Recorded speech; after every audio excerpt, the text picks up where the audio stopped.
Hello friends, welcome to our show SAOL यानी science and art of living. मैं हूं आपके साथ शिखा। इस कार्यक्रम में हम बात कर रहे हैं लगातार हार्ट केयर के बारे में। किसी भी तरह की हार्ट से रिलेटेड कोई भी प्रॉब्लम है उसका समाधान हम करते हैं साउल के माध्यम से, साउल के एक अलग तरह के ट्रीटमेंट के माध्यम से, जिसमें कि बिना किसी सर्जरी के, बिना किसी चीड़ फाड़ के पूरा ट्रीटमेंट बताया जाता है हार्ट के पेशेंट के लिए। आपकी हर तरह की हार्ट से रिलेटेड प्रॉब्लम का समाधान करेंगे हमारे साथ स्टूडियो में मौजूद heart care and lifestyle expert doctor Vimal Jhajed. Doctor Vimal, welcome to the show. Thank you. Doctor साहब, जैसे हार्ट पेशेंट की हम लगातार बात कर रहे हैं अपने कार्यक्रम में, ब्लॉकेज अगर किसी भी हार्ट पेशेंट में होती है तो डेफिनेटली वो धीरे धीरे करके बढ़ती होगी, 20%, 40, 60, 80 या फिर 100% ब्लॉकेज। क्या हार्ट पेशेंट को हम किन्हीं स्टेजेस में डिवाइड कर सकते हैं? कैसे पता चले कि किस स्टेज में अभी पेशेंट है? देखिए, हार्ट के पेशेंट्स को अगर देखा जाए तो हार्ट की बीमारी कोई एक फिक्स बीमारी नहीं है कि कोई को भी हो गया। ब्लॉकेज शुरुआत होती है, पहले 0 होगी, 1 होगी, 2 होगी, 10 होगी, 15 होगी, तो ये धीरे धीरे बढ़ता जाता है।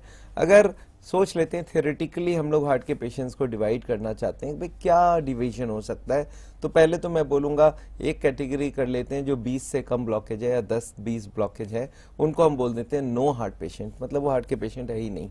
उसके बाद अगर एक कैटेगरी ले लेते हैं कि भाई 30% से शुरू करके 50, 60, 70 तक, तो इनको हम बोल सकते हैं partial heart patients. Partial heart patient मतलब उनके ब्लॉकेज काफ़ी हो चुकी है पर अभी भी तकलीफ चालू नहीं हुईगी क्योंकि 70 से कम ब्लॉकेज है।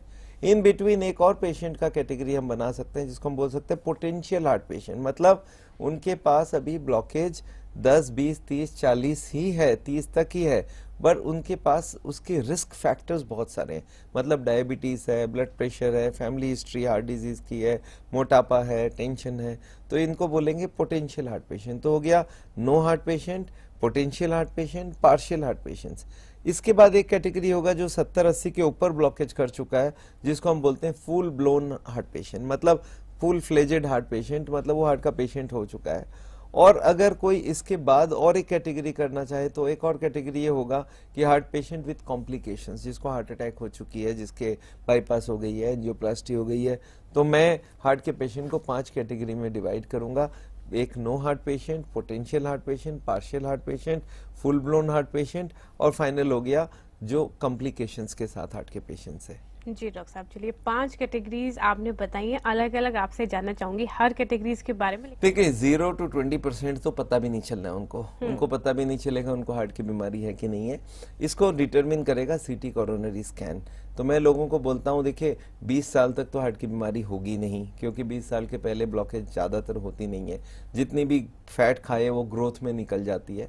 मान लेते 30 साल से हार्ट की बीमारी का हम एक बार शुरुआत सोचें, तो मैं बोलूँगा 30 साल के बाद अगर कोई को कैटेगराइज करना होगा तो उनको आगे सीटी स्कैन कर लेना चाहिए। उससे आजकल बहुत महंगा नहीं है, 6,500-7 हज़ार में सीटी स्कैन हो जाती है। आप स्कैन कराते ही आपको पता चल जाएगा आप कौन से ग्रेड में पहुंच चुके हो। पहले आप नो हार्ट पेशेंट के कैटेगरी में हो तो पता चल जाएगा, 30 से ऊपर है, 70 के बीच में है तो आप पार्शियल हार्ट पेशेंट है, और अगर आपके पास कुछ रिस्क फैक्टर्स है ब्लॉकेज के तो आप फिर पोटेंशियल हार्ट पेशेंट है। और उसके बाद अगर और भी आगे बढ़ गए हो तब तो ब्लॉकेज पता ही चल जाएगा, 70, 80, 90 हो तो पता चल जाएगा। और अगर हार्ट अटैक या कुछ हो चुकी है तो एक ट्यूब में 100 ब्लॉकेज मिल जाएगी। तो ये सीटी कोरोनरी स्कैन यूज़ करके हम हार्ट के पेशेंट को 5 कैटेगरी में डिवाइड कर सकते हैं। और फिर जो हार्ट के पेशेंट हैं और जो ये 20 वाले हैं उनके लिए प्रिकॉशन अगर बात सोचें तो उनके लिए मैं बोलूँगा, देखिए इतनी प्रिकॉशन नहीं है, पर फुल फैट खाने का कोशिश ना करें, कोशिश करिए फैटी फूड अवॉइड करें, वेट मेंटेन कर लें, कोशिश करें कि अगर बीच में बीपी चेक करवा लें और हर दिन पैदल चलने का आदत डालें। ये तो सबके लिए कॉमन बात है, जो हार्ट के पेशेंट नहीं है उनके लिए ये एडवाइस है।